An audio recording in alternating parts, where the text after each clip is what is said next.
ఒకసారి టీడీపీ ఈ అంశాన్ని ఎలా చూస్తుందో మాట్లాడి నేను మళ్ళీ మీ దగ్గరికి వస్తాను. టీడీపీ నుంచి spokes person doctor Sudhakar Reddy గారు ఉన్నారు. సుధాకర్ రెడ్డి గారు నమస్తే అండి, బ్రేక్ఫాస్ట్ న్యూస్ కి స్వాగతం. సో మీరు కూడా మొదటి నుంచి కొంత అంటే మీరు టీడీపీ పర్సన్ అయినా కూడా మీరు ఆ ప్రాంతానికి సంబంధించిన వ్యక్తి, వీళ్ళ ఫ్యామిలీని చాలా క్లోజ్ గా చూస్తున్నారు. ఇవన్నీ ఒకటి, ఈ కాంగ్రెస్ పునర్జీవం లేదా బలోపేతం, ఎన్నికల వ్యూహం, షర్మిల ఎంట్రీ, ఆ పదవి, దీన్ని మీరు ఎలా చూస్తున్నారు? అంటే ఒక పార్టీ బలోపేతం అవడానికి వాళ్ళు అన్ని చర్యలు వాళ్ళు పార్టీ పరంగా తీసుకుంటున్నా, ఈ అంశాన్ని మీరు ఎలా చూస్తున్నారు? మీరు ఇప్పుడు అధికారంలోకి రావడానికి మీరు ప్రయత్నిస్తున్నారు. మేడం, మీకు అందరికీ నమస్తే. విజయ్ చంద్ర గారు, ఇక్కడ మా గెలుపు ఖాయం అయిపోయిందండి. ఆంధ్రప్రదేశ్ లో రేపు రాబోయే ఎన్నికల్లో టీడీపీ జనసేన కలిసి అధికారంలోకి వస్తుంది. మా చంద్రబాబు నాయుడు గారు ముఖ్యమంత్రి అవుతారన్న దానికి ఏ డోకా లేదు. అయితే షర్మిల గారి ఎంట్రీ వల్ల కూడా మాకు కొద్ది లాభం కలుగుతారు. తప్పకుండా అంటే మనం ఏదైనా దాచిపెట్టుకోవాల్సిన పనిలే. రాజకీయాలు రాజకీయంగానే మాట్లాడతారు. అక్కడ అన్న లేదు, చెల్లి లేదు, అమ్మ లేదు, ఎవరు లేదు. అధికారము సంపద దగ్గర వచ్చినప్పుడు ఏ అనుబంధాలు పనిచేయవండి. ఇది తరతరాలుగా ఉన్నదే.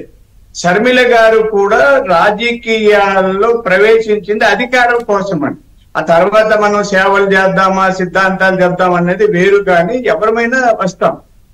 ఇక్కడ అధికారం మాకు ఖాయమైనా అంటే ప్రభుత్వం మేము ఏర్పాటు చేస్తామన్న నమ్మకం ఉన్నా కూడా అటువైపు జరిగే ఇబ్బందులు కొంత మాకు ఉపయోగపడతాయి. ఇది మనం చూద్దాం. రామాయణంలో అదే చెప్పారు, రామాయణంలో రావణాసుడిని ఈజీగా హతమారుస్తాడని రాముడు. అయితే విభీషణుడు రావడం వల్ల ఇంకొద్ది సులభమైంది. అలా ఇప్పుడు ఈమె ఇక్కడ మనం ఎన్ని రాజకీయాలు సిద్ధాంతాలు చాలా నేను పుట్టినప్పటి నుంచి చూస్తున్నాను.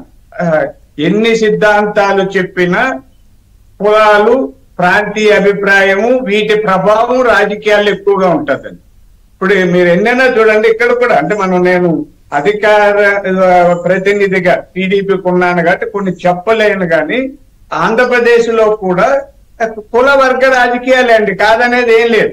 మీకు 1978లో అంటే 77లో దేశమంతా జనతా పార్టీ గాలి వీచినా కూడా తర్వాత జరిగిన ఎన్నికల్లో ఇక్కడ బ్రహ్మానంద రెడ్డి గారి కాంగ్రెస్ కు 30 సీట్లు వచ్చాయి, జనతా పార్టీకి 60 సీట్లు వచ్చాయి, కాంగ్రెస్ గెలిచింది. అంటే ఇక్కడ ఆ బ్రహ్మానంద రెడ్డి కాంగ్రెస్ అని చెప్పుకొని రెడ్ల ఓట్లు చీల్చారు. ప్రయత్నం జరిగింది, జరుగుతాయి. ఇప్పుడు కూడా ఇప్పుడు చూడండి, అక్కడ తెలంగాణలో రేవంత్ రెడ్డి గారు కాబట్టి గెలిచారండి. నేను ఇది 2 ఏళ్లుగా ముందే చెప్పి, ఇక్కడ ఈ కులాల సమీకరణ, పునరేకీకరణ ఇవన్నీ జరుగుతుంటాయి. ఇది ఏది జరిగినా షర్మిల గారు ఇప్పుడు కాంగ్రెస్ పార్టీలోకి వెళ్తారు, అది ఖాయం. ఖచ్చితంగా ఆమెకి పిసిసి పగ్గాలు ఇస్తారు. నేను రాజకీయాల్లో ఏం జరుగుతుందో ఊహించి చెప్తున్నాను. నాకు కాంగ్రెస్ పార్టీ చాలా అనుబంధం. నేను 10 ఏళ్ళు అడుగుతున్నాను. నేను యూత్ కాంగ్రెస్ ప్రధాన కార్యదర్శిగా 10 ఏళ్లు చేశాను. మా సేవాదళ చైర్మన్ చేశాను. రాజశేఖర రెడ్డి గారి కుటుంబంతో చాలా సన్నిహిత సంబంధాలు ఉన్నాయి నాకు. అలాగే రాజకీయాలు. ఇప్పుడు పరిస్థితి ఏమంటే అందరము జగన్మోహన్ రెడ్డి గారిని ఓడించాలనేది లక్ష్యం. అందరి లక్ష్యంలో ఈమె కూడా పాలు పంచుకుంటారు.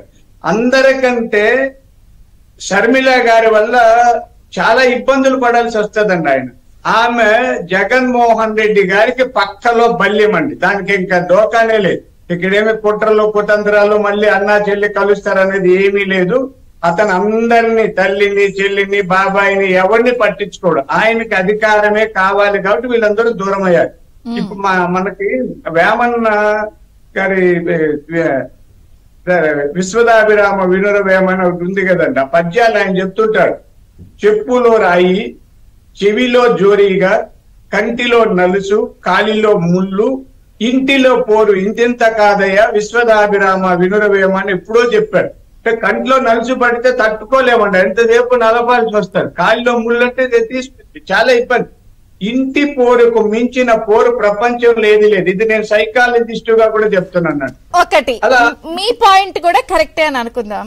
ఎనలిస్ట్ నర్రా శ్రీధర్ గారు చాలా 2 స్టేట్లు అన్ని కాంబినేషన్స్ పెట్టి వాళ్ళంతా ఓ ముఠ వాళ్ళంతా ఒక గుంపు, వాళ్ళంతా ఒకటే అనేది కూడా ఒక వర్షన్ చెప్పినప్పుడు, అలా చెబితే ఇప్పుడు వాళ్ళ అధికారం కోసం కాదండి, ఓటు బ్యాంక్ పెంచుకోవడం కోసం అన్నప్పుడు ఓటు బ్యాంక్ అనేది వీళ్ళు పెంచుకుంటే ఒకటి ఓటు చీలదా?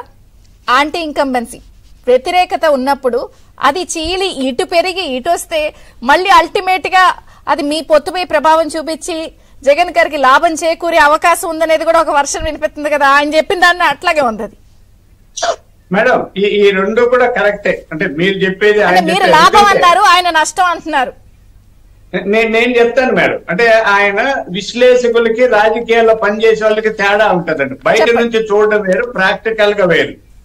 ఇప్పుడు ఉదాహరణకి కొన్ని వర్గాలు ఉన్నాయండి, వాళ్ళు టీడీపీ వైపు రారండి. రానప్పుడు ఏం చేస్తారు, అక్కడ అతుక్కుపోతారు. ఇప్పుడు భార్య భర్తలు కొట్లాడుకుంటారు. భార్య ఎక్కడికి వెళ్తాది, పుట్టింటికైనా పోతాది, లేకపోతే స్నేహితురాలు ఇంటికి వెళ్తాది. శత్రువు లేదా శత్రువుగా భావించే వాళ్ళు ఇంటికి పోదు కదా భర్తతో కొట్లాడితే. ఇలా ఇప్పుడు వీళ్ళు ఒక వర్గంలో ఇప్పుడు డైరెక్ట్ రెడ్లలో ఉన్నారండి. రెడ్లు బాగా కొంత వ్యతిరేకమైతే టీడీపీలోకి రావడానికి సంకోచిస్తుంటారండి. అందులోనే కాదు కొంతవరకు. అలాంటి వాళ్ళు అలా వెళ్ళిపోయినా మాకు లాభమే కదా. ఇప్పుడు వాళ్ళకు 100 ఓట్లు ఉన్నాయి, మాకు 80 ఉన్నాయి, 20 చాలదు.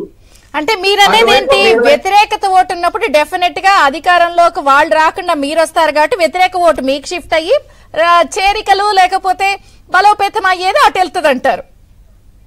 ఇది తక్కువగా వస్తాయి. చాలా లాస్ట్ టైం కూడా నేను ఇంకా ఇదే చెప్పాను కదా, నేను అధికార ప్రతిగా కొన్ని మాట్లాడకూడదు కదా, మాట్లాడను. ఇవే చేరికలే రావండి. అలిగిపోయిన వాళ్ళంతా ఇక్కడికి ఏమి రారు. ఎందుకు వెళ్ళారు? చంద్రబాబు నాయుడు గారు అద్భుతమైన పరిపాలన అందిస్తారని దేశంలోనూ రాష్ట్రంలోనూ అందరికీ తెలిసిన కొన్ని వర్గాలు ఎందుకు అలా వెళ్ళాక కులతత్వం అండి. కుల జాతీయ తత్వాలు, వ్యక్తి ఆరాధన ఎక్కువగా ఉన్న సమాజంలో అక్కడి నుంచి ఇక్కడికి దూకేస్తారు, ఇక్కడ నుంచి అక్కడికి దూకేది. న్యూట్రల్ గా ఉన్న వాళ్ళు వస్తారు మా దగ్గరికి. అలా కాకుండా కులం కోసమో లేదా ప్రాంతం కోసమో వెళ్ళిన వాళ్ళు మా దగ్గరికి రాలేరు. ఇది స్పష్టంగా రాజకీయాల్లో. అందుకని ఆ ఓట్లు చీల్చగా మీకు ఒక విషయం చెప్తాను. 2019లో టీడీపీ ఎందుకు ఓడిపోయామండి? చంద్రబాబు నాయుడు గారు సరిగా పరిపాలించలేదని ఓడిపోయామా, లేదా ప్రజలకు ద్రోహం చేశామని ఓడిపోయామా? కొన్ని ఓట్లు చీలడం వల్ల ఓడిపోయాం. జనసేన పార్టీకి వచ్చిన ఓట్లు చాలా చోట్ల మనం కలుపుకుంటే ఈజీగా గెలిచేవాళ్ళు. ఇప్పుడు ఇబ్బంది ఉండదా మీకు? మాకు ఇప్పుడు ఆ ట్రయాంగిల్ ఫైట్ అయితే, అంటే మేము ఇప్పుడు జనసేన టీడీపీ కలిసి ఉన్నామండి. అక్కడ మరొక ఇంకా ఏ పార్టీలు వచ్చినా అవి జగన్మోహన్ రెడ్డి గారికి నష్టం తప్ప మాకేం నష్టం లేదు, పైగా లాభం అవుతుంది. అక్కడ ఓట్లు తగ్గే కొద్దీ మా ఓట్లు మాకున్నాయి. ఎవరేం చేసినా 40% వచ్చాయి కదండి 2019లో. ఇప్పుడు ఆ 40% 45 పెరుగుతారు ఖచ్చితంగా. జనసేన కూడా కలిసారు కాబట్టి 50% వచ్చింది. 50-50 ఉన్నాం అనుకోండి. ఆయనకి లాస్ట్ టైం 50 వచ్చింది, మాకు ఇప్పుడు 50కి పెరిగితే ఆ 1-2% షర్మిల గారు చీల్చారంటే ఈజీగా ఉంటది. ఇక లేకపోతే మా గెలుపు ఖాయమే. రాముడు రావణాసుడిని సంహరించడం ఖాయం. వచ్చే ఎన్నికల్లో నిన్న మొన్న రోజా గారు ఏమన్నారు, ఏ బాధ్యతలు చేపెట్టుకున్నా కూడా అది కూడా మాకు లాభమే అన్నారు. రోజాకి ఆమెకి బౌలింగ్ కి బ్యాటింగ్ కి తేడా తెలీదు. బౌలింగ్ నే బ్యాటింగ్ అనుకుంటది, బ్యాటింగ్ ని బౌలింగ్ అనుకుంటది, బౌలింగ్ అంటే తెలియదు. ఆమె మాటలు ఎందుకంటే పాపం రోజా ఒక తిక్క సమాచారం మధ్య. అంటే మీకు చాలా మంది జబర్దస్త్ ఏదన్నా చూసి ఆమె చాలా అనుకోవచ్చు, కానీ మా ఏరియాలో మేము తిక్క సమాచారం అంటుంటాం నగిరిలో. రోజా కూడా విశ్లేషణ చేస్తే ఎట్లండి, ఆమెకి ఏం తెలుసని. సో మీకు ఇది లాభమే ఆవిడ ఎంట్రీ అటు వెళ్ళటం? 100% లాభం అండి. ఇది నేను విశ్లేషకుడుగా, సైకాలజిస్ట్ గా చెప్తాను, మాస్ సైకాలజిస్ట్ గా చెప్తున్నాను. షర్మిల గారు ఖచ్చితంగా పిసిసి అధ్యక్షురాలు అవుతారు, అన్న మీద పోరాడతారు, పక్కలో బల్యంలాగా నిలుస్తారు. జగన్మోహన్ రెడ్డి రాజకీయ పతనానికి ఆమె కీలకమైన వ్యక్తిగా మారబోతున్నారు. ఆ తర్వాత భవిష్యత్తు ఎలా ఉంటదన్నది ఇంకొక 5 ఏళ్లు వేచి చూడాలి. రైట్, ఒక బ్రేక్ తీసుకుందాం. బ్రేక్ తర్వాత మళ్ళీ ఈ అంశంపై చర్చ కొనసాగుతుంది. చూస్తున్నానండి ఏబిఎన్. ఆంధ్రజ్యోతి సంస్థల మేనేజింగ్ డైరెక్టర్ వేమూరు రాధాకృష్ణ గారు తన కొత్త పలుకు ఆర్టికల్స్ లో ఈ విషయాన్ని స్పష్టం చేశారు.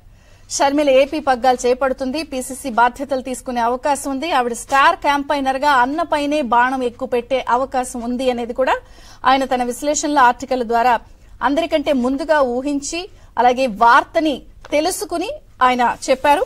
అది ఇప్పుడు మళ్లీ నిజమైన నేపథ్యంలో ఈ నేపథ్యంలో మరి పీసీసీ సారథిగా వైఎస్ఆర్టీపీ అధ్యక్షురాలు షర్మిల బాధ్యతలు చేపట్టనున్న నేపథ్యంలో ఏపీ రాజకీయం అనూహ్య మలుపులు తిరిగే అవకాశం స్పష్టంగా కనిపిస్తోంది.